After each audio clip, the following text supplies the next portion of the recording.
If you haven't stopped to look at something cool and been shot in the head and sent to the gulag yet, then this list is for you. Welcome to Watch Mojo, and today we'll be counting down our picks for the top 10 things in Call of Duty Warzone nobody notices. For this list, we'll be looking at those particular gameplay elements, Easter eggs, or secrets some of you may not have discovered yet. Whether it's useful in surviving the Warzone, a mystery yet to be uncovered, or something that takes you back down memory lane to other Call of Duties, if it's not something obvious to most, it's eligible for this list.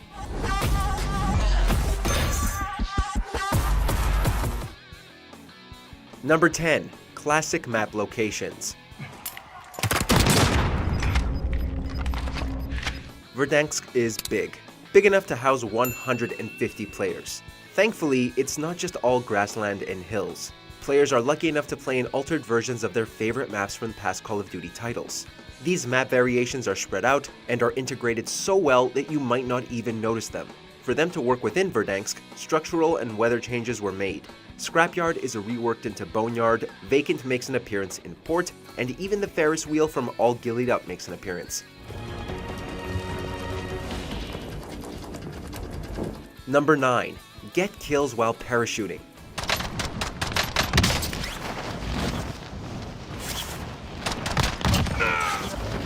We all know you can let go of your parachute while dropping to swoop down faster and land ahead of the competition, but if you're feeling lucky, you can whip out your pistol and try to get some free kills before you even land. This is particularly useful when you notice people doing long drops. They tend to float down casually to their destination across the other side of the map. You can dive in right behind them to shoot them in the back. It may take a while to get used to, but you should eventually be good enough where you can manage to score a kill every game. Number 8. Throwing rocks in the gulag.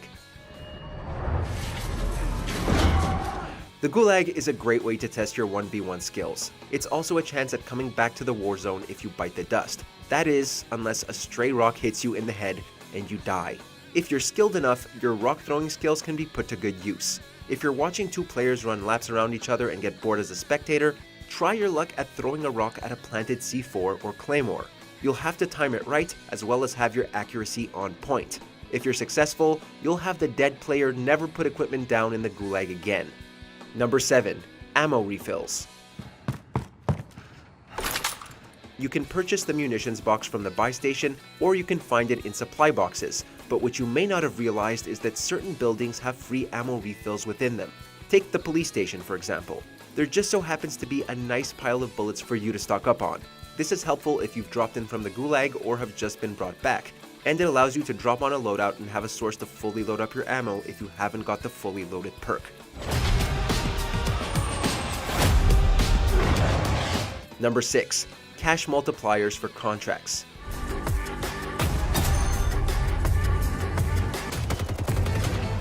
Contracts are an easy way to stack up on cash.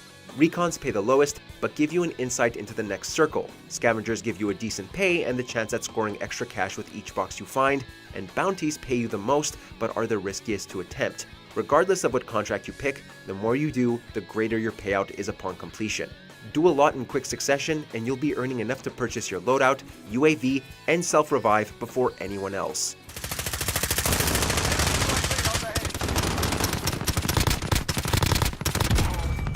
Number 5. Telephones. It's not often you'll get a chance to pick up a phone and start dialing when you're in the middle of a battle, but if you're in the right locations, there are phones that you'll be able to interact with, although you can't get through to just anyone. We aren't sure what they do yet, but we think they may be part of a bigger mystery. Maybe all phones have to be interacted with once, or maybe all the phone lines are just dead because the country is in ruin and people are dying all over the place. Who knows? Number 4. Look in third person while parachuting. You're clear to engage all targets. While switching back and forth between first and third person may be a crutch in other battle royales, it's not a feature in Warzone, unless you're in the air. Deciding where to drop is as critical as any other move in the game, and it helps to know how contested the area truly is. You're able to switch to third person while gliding down, giving you a greater field of vision and allowing you to see just how many people are going to drop nearby and try to take you down. Just make sure you remember to look where you're going so you don't end up in the water or out of bounds. Number 3. Executions. If you think it's satisfying to get the drop on an enemy and riddling them with bullets, why not take it to the next step and perform a cinematic third-person view execution? While it won't be often in Warzone that you'll get to sneak up on someone, you'll still be able to perform an execution by holding in the melee button. There are many different variations, and you can even enlist the help of a canine friend to rip someone's throat out. Hey, we never said these were going to be PG. Number 2. Self-revive progress carries over. Self-revive is a must purchase, after a loadout that is. It's amazing to have when you're being downed at long ranges, and it gives you a chance to crawl to cover and pick yourself back up again. If you wanted to save it, and give your buddy a chance to pick you up, you can make it a bit easier for them by initiating the self-revive process. It shares the same counter to completion as a regular revive, which means you can revive yourself 90% of the way, and your friend can just tap on your shoulder and get you up. Before we continue, be sure to subscribe to our channel and ring the bell to get notified about our latest videos. You have the option to be notified for occasional videos or all of them. If you're on your phone, make sure to go into your settings and switch on notifications.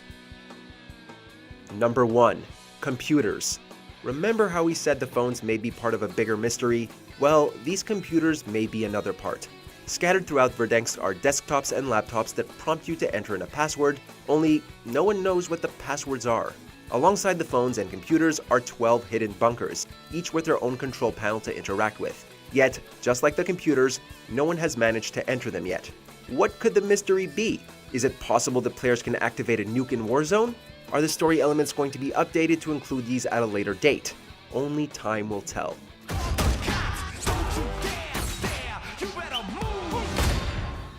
In the mood for more awesome gaming content?